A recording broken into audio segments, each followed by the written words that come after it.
Hi everyone, it's Glenn Perillo here from Section A, and I'm super excited to talk about the history of radio in the Philippines. When we think about media, we usually picture social media or streaming services.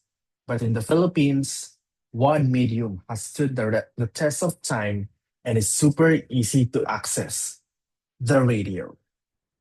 From the bustling streets of Metro Manila to the quietest of barangay, radio is like a lifeline, bringing news, entertainment, and disaster information right to your ears.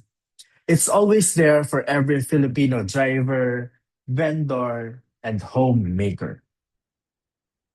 When we talk about the history of radio in the Philippines, we usually focus on understanding how it's played a role in Philippine society and culture, which will serve as our objectives for today's discussion. First is to trace its evolution and development as a medium. Second is to analyze its impact on culture, politics, and social change. And third, to understand its economic structure and regulatory framework. For our first era, the American colonial era, our tale kicks off almost a century ago, way back in the American colonial days. Fast forward to the early 1920s, and the first test broadcasts were happening. Now, there's a story about Mrs. Redgrave supposedly tinkering with a tiny 5-watt transmitter in 1922, but the real magic happened with Henry Herman, the owner of the electrical supply company. Herman was the mastermind behind the first commercial radio station, KZKZ, which basically the granddaddy of today's DZRH. So, why KZ? Well, back in the day, the Philippines was under American rule, and all the radio station had to follow US law. That means their call signs had to start with either K or W. These early radio stations from the colonial era had some unique vibes. They mostly played English music, trying to copy what's popular in America, and they were loaded with foreign jazz and classical tunes. It was a real treat for the rich folks in Manila who could get their hands on the receivers. By the early 1930s, the colonial government set up the Radio Control Board, which was their first shoot at keeping an eye on this new and powerful medium. Before World War II even started, radio was already spreading its wings beyond Manila, with stations like KZRC popping up in Cebu, showing how far it could go.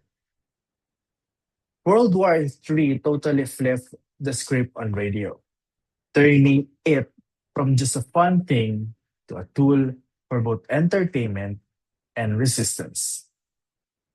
During the Japanese occupation, stations were either shut down or used for propaganda. But guess what? Radio also become a lifeline for the resistance, acting as a super important secret tool for sharing crucial information among guerrilla groups. When the war ended and the Philippines declared independence, things changed a lot. One of the most symbolic shifts was the move from the American KZ prefix to the Philippine D. Prefixes DZ for Manila Luzon, DW or DY for Visayas, and DX for Mindanao. This was a big sign that the country was broadcasting on its own. This time also saw the official creation of major networks like the Manila Broadcasting Company and the growth of the government run Philippine Broadcasting Service. But the most importantly, this was when Filipino programming was born. As the country rebuilt, people wanted more content in their own languages, which naturally led to a rise in the original Filipino music or OPM and content that showed the Filipino way of life. The 2 decades before martial law are considered the golden age of Philippine radio. This is when radio really become a part of the Filipino household's daily routine. This was the zenith of original Filipino programming.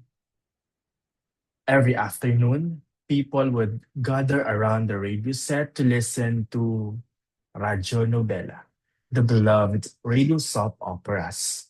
These dramas cemented radio roles as a major cultural force. The period also gave rise to powerful, trusted personalities.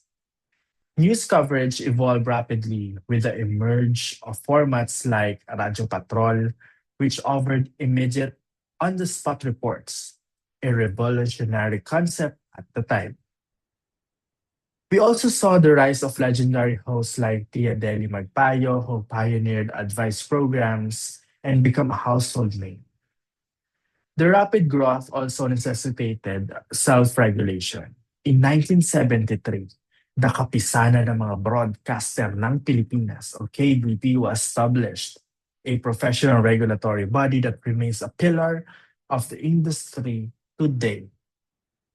The declaration of martial law in 1972 immediately tested the power and resilience of the media. The era was defined by censorship and control. Critical media outlets were shut down or taken over, and the airwaves were heavily utilized for state propaganda. The vibrant, freewheeling spirit of the Golden Age was quickly replaced by silence and government messaging. However, radio would prove instrumental in the fight for democracy. In the years leading up to 1986, the FM band, which had been introduced and was still growing, provided a new platform for music and slightly less scrutinized content. The true moment of glory come during the 1986 People Power Revolution. When key military figures rebelled, they depended on one station, Radio Bandido, to coordinate forces and inform the public. Despite being shut down and moved, the station's broadcasts, often made from improvised location, were essential in calling people to the streets and ultimately facilitating a nonviolent revolution. Radio was, quite literally, the sound of democracy. Post EDSA, radio entered its modern era, marked by liberalization and digital change. The key development was the shift to FM dominance. While AM remained the home for serious news and talk, FM became the primary platform for youth, music, and distinct formats, such as a popular or contemporary MOR format that mixes local and foreign hits. The digital age forced radio to adapt. We saw the rise of simulcasting, where popular AM news programs began airing simultaneously on television and in online, creating formats like teleradio. Today, Philippine radio is deeply integrated with the internet, utilizing streaming and podcasting to reach audiences globally and on demand. Crucially, despite all this modernization, radio's role in public service hasn't diminished. It remains the most reliable first responder medium for disaster announcements, especially in areas where internet and TV signals failed. From Henry Herman's very first commercial broadcast back in the 1920s to the vibrant teleradio and podcast we enjoy today, Philippine radio has been a window into the nation's ever changing story. It's a call shift from KZ to D, embrace local dramas instead of just English music, weathered censorships, and even become a powerful voice for change. It's so much more than just news. It's a key piece of what makes Filipino culture and politics be. That's all for my report. I'm passing the floor to our next reporter. Thanks a bunch for joining me.